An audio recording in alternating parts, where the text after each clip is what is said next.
Bharatiya Janata party के विधायक, Bharatiya Janata party के मंत्री, भारतीय जनता पार्टी का वर्चस्व और पटन देवी मंदिर के गर्भ स्थान को बदल दिया गया, किसी को कोई चिंता नहीं हुई। एक व्यक्ति ने भारतीय जनता पार्टी के लिए चिंता व्यक्त नहीं किया। मां पटन देवी का गर्भ स्थान 3 साल से बदला हुआ था। नीतीश कुमार गए, उनको चिंता हो गई। उन्होंने अपने विधायक, अपने मुख्यमंत्री विकास योजना से उस मंदिर में पैसा दिया और अपने सहयोगी जो उनके पार्टी के एमएलसी हैं, विधान पार्षद, उनसे पैसा लगवाया और मंदिर का निर्माण करा रहे हैं। नीतीश कुमार भी मां जानकी को पकड़े हैं कि अब मां जानकी के नाम पर राजनीति कर रहे हैं। हाँ, तो उनको तो प्रसन्न होना चाहिए ना। भारतीय जनता पार्टी के लोगों को अगर विचारधारा की राजनीति करते हैं तो उनको प्रसन्न होना चाहिए। महात्मा गांधी की बात करते हैं, खाली राम को लेके चलिएगा तो कैसे काम चलेगा?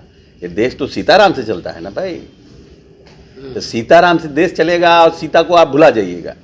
और हम जब सीता को अपने, सीता हमारी है ना भाई, सीता बिहार की हैं, हम बिहार के हैं। तो सीता माता के उद्भव स्थान को पर्यटक स्थल में अगर हम विकसित कर रहे हैं तो ये प्रसन्नता ना उनको होनी चाहिए। तो इतने घटिया मानसिकता के लोग हैं, इनको हिंदू परंपरा और हिंदू धर्म से कोई मतलब नहीं है, इनको सिर्फ राजनीति से मतलब है। इसीलिए ना भारतीय जनता पार्टी के विधायक, भारतीय जनता पार्टी के मंत्री, भारतीय जनता पार्टी का वर्चस्व और पटन देवी मंदिर के गर्भ स्थान को बदल दिया गया, किसी को कोई चिंता नहीं हुई। एक व्यक्ति ने भारतीय जनता पार्टी के लिए चिंता व्यक्त नहीं किया। मां पटन देवी का गर्भ स्थान 3 साल से बदला हुआ था। नीतीश कुमार गए, उनको चिंता हो गई। उन्होंने अपने विधायक, अपने मुख्यमंत्री विकास योजना से उस मंदिर में पैसा दिया और अपने सहयोगी जो उनके पार्टी के एमएलसी हैं, विधान पार्षद, उनसे पैसा लगवाया और मंदिर का निर्माण करा रहे हैं। तो चिंता बोलने से नहीं होती है, चिंता करने से होती है। भारतीय जनता पार्टी चिंता करती है लेकिन काम नहीं करती है। नीतीश कुमार चिंता भी करते हैं और काम भी करते हैं, यही फर्क है। ठीक है।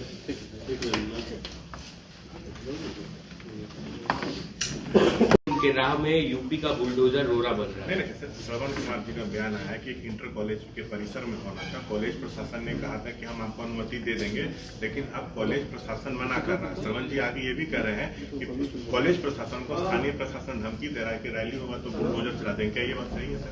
नहीं, देखिए, हम तो प्रभारी वहाँ के नहीं हैं। हम जहाँ के प्रभारी हैं वहाँ के साथ जिम्मेवारी के साथ कोई बयान दे सकते हैं। श्रवण जी वहाँ प्रभारी हैं और वहाँ पर वो उत्तर प्रदेश में कैंप भी कर रहे थे।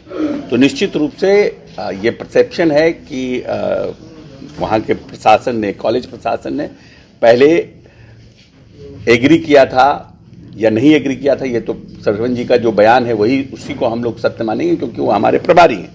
और जिस तरह से कम समय में हम लोगों को कार्यक्रम करना था और समय से परमिशन नहीं मिला और परमिशन के लिए टालते रहे, तो निश्चित रूप से उसमें परेशानी हो रही थी, इसलिए कार्यक्रम को रद्द किया गया है। मतलब रद्द, अभी पोस्टपोन्ड किया गया है, रद्द करना उचित नहीं है। कार्यक्रम को स्थगित किया गया है और जनवरी में कार्यक्रम होगा, जिसका जो मतलब हमारे प्रभारी ने भी कहा है कि हम उसको जनवरी माह में करेंगे। तो हम समझते हैं कि परमिशन मिलेगा तो करेंगे ही। वहाँ पर परमिशन नहीं मिले इसका मुख्य कारण कुछ लगता है घबराहट है यूपी में, बीजेपी में। अब जिनका कॉलेज है वो घबरा गए, जिला प्रशासन ने उनको घबरवा दिया।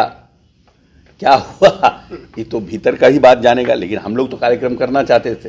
इनका कार्यक्रम बीजेपी के लोग ये कह रहे हैं कि नीतीश कुमार मतलब एमपी में भी चुनाव लड़े और जो उनका वोट प्रतिशत आया है उस डर की वजह से उन्होंने इस रैली को कैंसिल कर दिया। अच्छा, खुश रहे बीजेपी वाले, यही समझ कर क्या कर सकते हैं। अब कोई कहेगा कि हम आपसे बड़ा पहलवान है बिना मैदान में आए हुए, क्या हम आपसे बड़ा पहलवान है, हम आपसे बड़ा। अब मैदान में आएगा तब ना पता चलेगा हम पहलवान बड़ा हैं कि वो बड़ा हैं। अब उसके पहले तो हर कोई क्लेम करता है, अब उन्हीं में खुश रहने दीजिए कि वो बड़ा पहलवान है। क्या कर सकते हैं इसके अलावा? बनारस में स्थगित हो गया, झारखंड में भी कार्यक्रम होना है। झारखंड में होगा हाँ, झारखंड में हो रहा है कार्यक्रम। 21 जनवरी को कार्यक्रम, पहले से डेट हमारा झारखंड का अनाउंस है 21 जनवरी का रामगढ़ में, सिद्धू कानू स्टेडियम में हम लोगों ने रखा हुआ।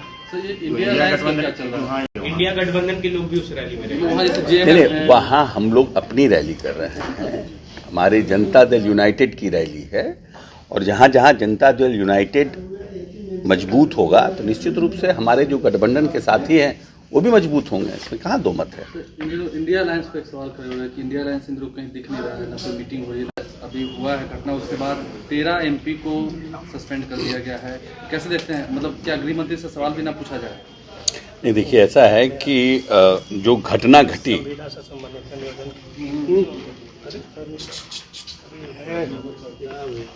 हमारी जानकारी के अनुसार 19 को बैठक है, मुख्यमंत्री जा रहे हैं उस बैठक। सर, भाजपा आरोप लगा रही है कि जिस तरीके से उसके बाद क्या घटनाक्रम हुआ, उसके बाद अमित शाह से जब सवाल पूछा गया तो ऐसे में कांग्रेस और कई विपक्ष के MPs को सस्पेंड कर दिया गया है। कैसे देखते हैं, क्या गृह मंत्री से सवाल भी ना पूछा जाए?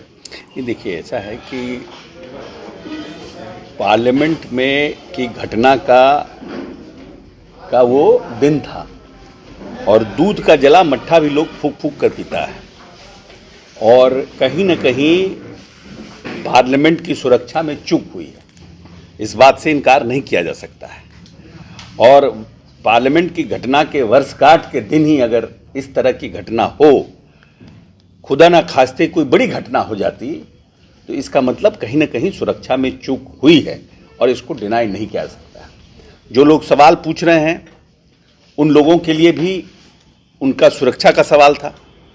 सुरक्षा की जिम्मेवारी भारत सरकार के पास है, तो निश्चित रूप से कहीं न कहीं इन सब सवालों का जवाब गृह मंत्री को देना चाहिए। और गृह मंत्री को देश के जो पार्लियामेंट के अंदर लोग थे और जो लोग पार्लियामेंट के भीतर लोगों को भेजते हैं, उन सब के लिए चिंता का विषय था कि पार्लियामेंट अटैक के वर्षगांठ के दिन ही ऐसा घटना कैसे हो गया। तो मैं समझता हूं कि पार्लियामेंट के जो MP को निकाला गया, उससे ज़्यादा ज़रूरी ये था कि सभी लोग साथ बैठ कर के सभी ऑल पार्टी की मीटिंग्स में इन सब घटनाओं पर भविष्य में किस तरह से इसको रोका जाए, इसको किस तरह से हम लोग भविष्य में और कड़ाई के साथ इसका पालन करें, कैसे किसी MP के रिकमेंडेशन पर कोई भी व्यक्ति उसके पास पर उसके रिकमेंडेशन पर पार्लियामेंट में जाता है, उसका भी कोई पारदर्शी व्यवस्था होनी चाहिए और इन सब चीज़ों पर चर्चा होनी चाहिए। ये किसी पक्ष और विपक्ष का मामला नहीं है, ये देश के पार्लियामेंट का है और देश के पार्लियामेंट का किसी व्यक्ति विशेष, कोई राजनीतिक दल का पार्लियामेंट नहीं है। आज किसी की सत्ता है, कल किसी की सत्ता होगी। पार्लियामेंट इस देश का है और देश के नागरिक को यह अधिकार है कि पार्लियामेंट हमारा सुरक्षित रहे। नीतीश कुमार